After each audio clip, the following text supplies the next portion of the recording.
Classic Plus is the most leaked thing on the fucking planet right now. Literally everyone and their mother on MMO Champion has a leak. And no, I'm not joking. Classic Plus is not coming out in 2026 or 2027. We're getting SOD Phase 9 or Phase 10. My actual nephew works at Classic Plus. My dad works at Blizzard. My dad actually is such a Nadella. And he told me, Eben, with how much you like Classic Plus, I'm actually going to deliver the Classic Plus of your dream. This man is just writing his official fan fiction because everyone else is writing fan fiction. And there is literally 5 to 10 new threads a day on C+ on MMO Champion. This website has lost its value and become an absolute shit show. So, with all of these fake leaks, the real question is, what is actually real and what is being wishlisted? And that's what I'm going to show you guys today, right now. What's actually real? And I'm not going to give you specifics on what's real. I'm going to tell you what's actually realistic for C+. And the first thing is New Zone.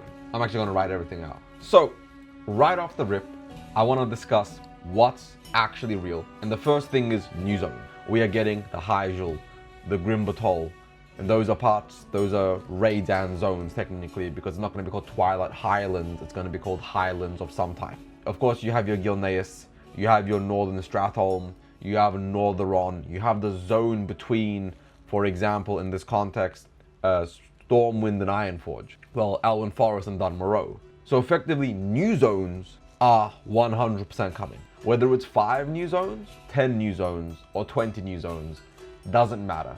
New zones are real. All the existing zones will be getting changes to them.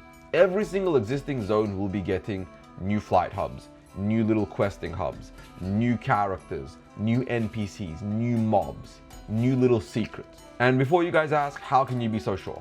Every single thing in blue is an unutilized location on the map of Eastern Kingdoms and Kalimdor. Everything in red are parts that will get huge revamps or updates. For example, in this context, Stormwind Harbor, Orgrimmar, Zeppelin Dock, expanding the Caverns of Time, adding new islands. So many parts of Vanilla's map have options to expand. And the existing zones have many storylines, quest lines, chains that are unfinished and need to be revamped completely. 2. New raids. Like I just mentioned with the zones, you have your Grim Batol, you have your Barrow Dens, you have your Furbolg raid in Ajara, Timbermore Hold, you have Gilneas, the Siege of Gilneas, Gilneas Castle, whatever. Doesn't matter what it is. You have Caverns of Time. You have Zulaman being brought back because they're adding the Ghostlands or some form for the High Elves / Blood Elves content being added into the game. You have Stormwind Vault. You have Stone Talon Mountain and the Harpy questline, a continuation of Warcraft 3, because Stone Talon Vale is way more important than it is in game. In the lore, it's more important than it is actually deep dived in game. So just right off there, I listed so many raids. That could be 3 to 4 years of raid content. I didn't even talk about 20-man raids. I didn't even talk about the raids added to in this context. For example, Season of Discovery, like Scarlet Enclave and New Avalon. Then we go to 3, new dungeons. So many new dungeons. I expect at a minimum 10 to 15 new dungeons, but I wouldn't be surprised if they added 30 new dungeons and they did a lot of old dungeons being revamped with new wings, new bosses, new items. Same thing with raids. I think Molten Core will get a brand new wing. I think most raids will get new wings, new champions, new things. They might even do level banded phasing to make the new dungeons feel stronger and more important. We might get that added to the game again, right? But again, that's just the beginning. New dungeons, new raids, new zones are expected. That is 100% coming. What order, what the phase looks like, what system and delivery system that comes in, it doesn't matter. Whether phase 1 is just 5 new dungeons, 3 new zones, and Molten Core with 3 new wings and 6 new bosses, it doesn't matter. They're going to give you a roadmap, they're going to showcase everything they think is cool, and they're going to make it. And when it does get made, you're gonna enjoy and like it, because we all did like SOD. Whether you had issues with it or not, SOD was very fun to play. It had a lot of issues, but it was fun to play. 4, class balancing. There is going to be an objective shit ton of class balance. We're not going to go full post-Wrath, or full Wrath, at least I don't think we are. But every class and every spec, so I'm going to tie 4 and 5 here as a point together, is going to get major adjustment. Warlock tank. I think Shaman tank is making it back. I don't think Mage Healer will make it back. I think Survival Hunter as a melee class will make it back. I think Prot Pally will get a taunt, and way more utility being added to Prot Pally feels good in vanilla. I think Warrior will be adjusted to make Warrior still strong, but not the best class. Because even in SOD, Warrior ended up being the best class. Once you got your legendary from Scarlet Enclave in your hands, GG. You got your Ashbringer, that was it. You were the strongest. Two-hand in-hand Shaman will likely make itself back. They're going to do things and add things and bake them into the class directly to make every class feel good. Remove the mana issues from Boomkin. Remove the threat issues from Shadow Priest. Remove the debuff limit so Warlocks and Shadow Priest can actually perform. They're probably going to, you know, on top of that, I didn't put that here, but quality of life changes. I mean, I guess it goes into quality of life changes, but remove world buffs so classes are balanced, not around world buffs, but around what they bring to the game and the table, and just better overall. Then, of course, we have 6 new class/race combos. 6A, Human Hunter. Dwarf Pally, you know, for example, Tauren Shaman, which is already in game. I meant the other way around. Tauren Pally, Dwarf Shaman, or Undead Pally, you know, High Elf Shaman, or Rune Master, whatever you want to call it. There's going to be new classes, new races, new combinations added to the game, through and through, part of the experience, part of the fun, part of the grind, and you guys are going to enjoy it, you guys are going to like it, and you guys are going to have a good time. Whether they add Dwarf Shaman and Tauren Pally / Undead Pally is irrelevant. If it's not in at launch, it will be added within 6 months to a year or 2 years. They might save it for a further phase to make it feel like a better experience. They might save it for much longer, much further down the line, so they feel like they have more content they can give you. Because a patch that adds Undead Pally and Dwarf Shaman is a patch a lot of people level new characters, which means they can then go ahead and add new leveling zones as well to the game world to make the game world feel better. 7, new race. High Elf / Blood Elf is the easy one. Anyone saying Harpies and Naga and Ogres and all of this random shit, that is fake. Not because we don't want them or that the devs don't want to do them, but because adding existing models that already work and already have the design philosophy behind it done makes adding tier to that race, adding tier to those classes not super difficult. And because of that, I think a new race is a guarantee. That's a simple existing race, whether that's Worgen, Goblin, whether that's High Elf / Blood Elf. Effectively, the client for Classic Plus is a very, very deep retail client worked backwards to work with the existing content. Every single thing in the game, up until WoD pre-patch, or I think the last patch of MOP, is currently available for the development of Classic WoW's world for C+. Maybe even more than that. So all of those races could be worked backwards. So for example, Pandaren, using the Pandaren rig and body model, they could probably do ogres of some kind. Or for example, Worgen and Goblin from Cataclysm. High Elves, Blood Elves / Draenei. Those existing races or any other model added to the game could be worked backwards and done to the game. 8, achievements. Now before I go to achievements, people are going to ask me, how do you know this? So I have to show you guys the image. Yes, this entire thing looks absolutely insane. I understand what it looks like. There's a video about this, you can watch it on my channel. Just go look at my latest video. The client that is 1.60 started over here, utilized for SOD, then utilized for Cataclysm, then utilized for Mr. Pandaria, and now it's utilized for 1.60. 1.60 is based off the client used to finish Siege of Orgrimmar. But very clearly, they didn't give a shit about Siege of Orgrimmar or Mr. Pandaria or TBC or Cataclysm because of how buggy and broken the game was. So while they were literally making a brand new engine, a brand new client to actually work and utilize for C+, this is effectively what we have, and this is effectively what's happening. So just straight off the rip, that is happening. Nonetheless, we're moving on to step 8, which is achievements. And why do I believe achievements are coming? Not for any particular reason that you guys are like, you know, oh my god, this or that particular feature, but there's a lot of things that make the game playable long-term for retail that Classic WoW is lacking in a way based on modern players. Achievement grinding and achievement hunting, much like mount collecting, you know, the mount tab and things of that nature, are all going to get added to Classic Plus because it's a feature that works, that has high engagement, has high player retention and value, and it's something that even like people that are anti-retail do like. Achievements are one of the least egregious things in the game in regards to being a retail feature, and it's something people truly do like and enjoy, that does add value for every aspect of the game in a very beautiful, smooth, good manner. It's not going to make the game suddenly super sweaty or competitive. It's not going to change the game in a fundamental way. It's just giving you goals you can hunt for yourself. The tab for your mounts and your pets, that's another good one. I have nothing against it. I think it's actually good for the game, and I think it adds value to the game and adds value to the players in general who are looking to have their bags organized in a way that just feels good to play, to experience, to just have part of the core features in C+. Which then takes us to step 9, retail UI. Now, with the retail UI, the new edit mode and the changes to retail makes it so that I no longer need to install AlvUI. It is very smooth, it feels good, and it plays well. I'm not saying that we need to have the retail UI in C+.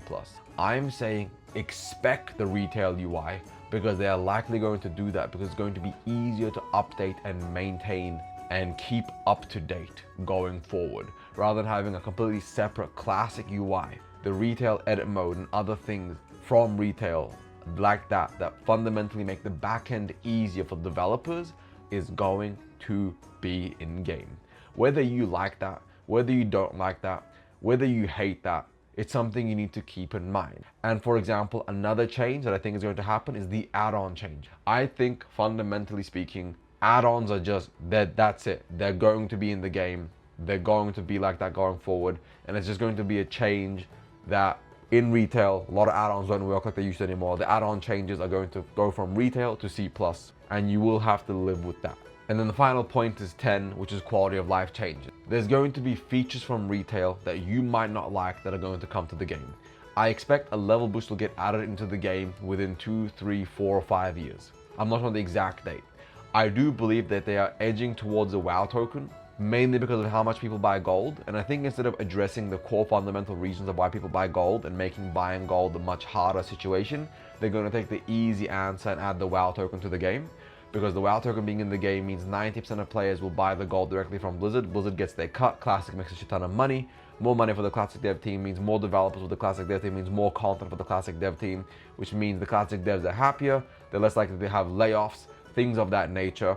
I do think the better alternative would be to quite literally ban every gold buyer, but since that's very likely not going to happen, and then option 2 being getting more GMs, which is also not going to happen, because I think Satya Nadella would rather saw his head off and make love to a shotgun than ever hire customer support that is not AI. And because of that, I genuinely think we are not getting any form of customer support like GMs, you know, like a media team, well, for example, the Twitter, the social media team, stuff like that.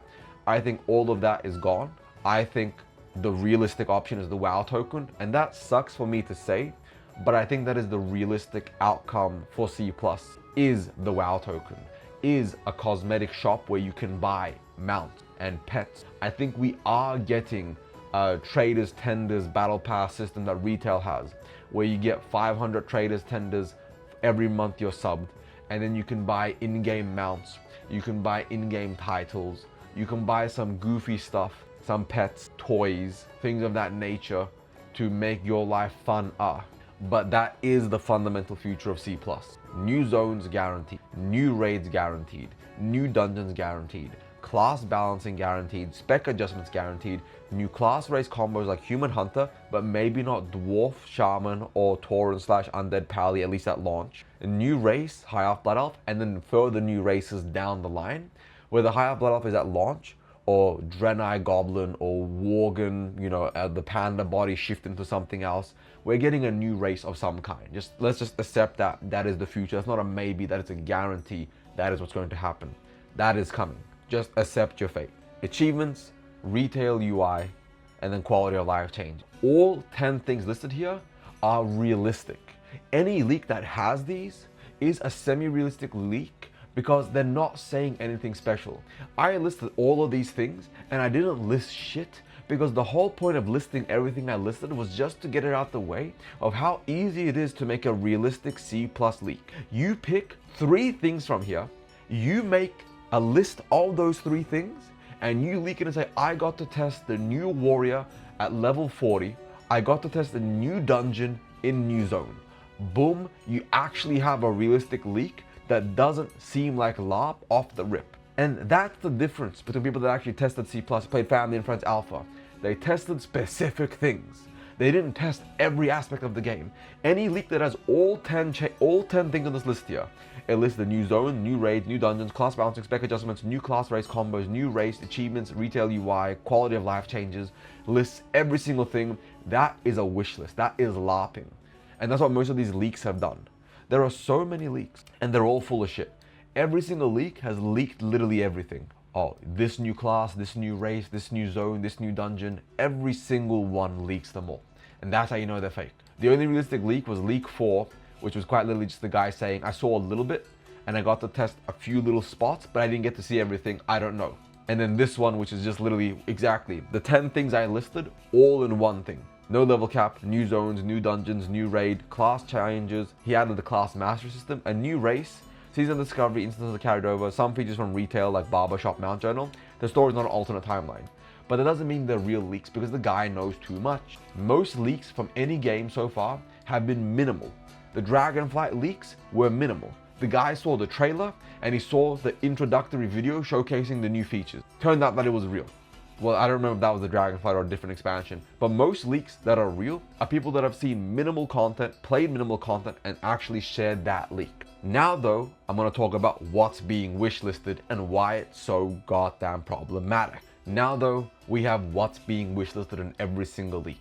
These people are going out their way to say, I know every single new zone. And they're listing 10, 12, 15 zones. And I'm gonna show you guys examples. In leak 5 over here, you have 8 zones at launch for each race. Cinderfall Hills, east of Redbridge, Wildhammer Highlands, or Twilight Highlands, Ice Thistle Coast, east of Winterspring, Wizragon between Stormwind and Don Moreau, Dragonmoor Spires east of the Badlands, High Totem west of Stone Talon, Grub Hakari connecting Stranglethorn to Swamp of Sorrows, the Ghostland, the rest of Quel'Tha shrouded in Plague for now, new quests and areas in Old Zone. Right off the rip, as I said, anyone that says they know everything is lying because you're wishlisted. Everything I've seen from Family and Friend Alphas in the past and what's been shown to me from people that have partaken in things in the past, it has been limited testing. You are given a character, a level bracket, and a time frame, 1 day or 2 days, 8 hours, 10 hours, whatever your session is, to play a specific part.